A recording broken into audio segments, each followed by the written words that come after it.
প্রথম নাম্বার কসম হলো তিন ফলের কসম আমি আল্লাহ করলাম।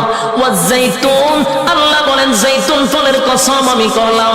ওয়া তুর সিনিনা, সিনাই পর্বতের কসম করলাম। ওয়া হাযাল বালাদিল আমিন, আমি আল্লাহ পবিত্র মক্কা নগরীর কসম করলাম। কসম হলো কয়টা? চারটা কসম আমি আল্লাহ করছি। বান্দারে তরে বানাইতে গিয়া চারটা কসম করছি। কেন করলাম? কসম করলে তুই কথার গুরুত্ব দিবি, তাই একটা দুইটা নয়, চারটা কসম কাটছি। তোরে সুন্দর করে বানাইছি, তোরে সুন্দর করে বানাইছি, তোরে সুন্দর করে বানাইছি, তোরে সুন্দর করে বানাইছি। চারবার কসম করছে।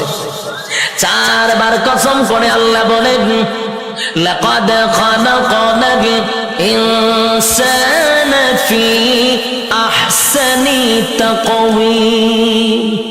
রব্বি কারীম বলেন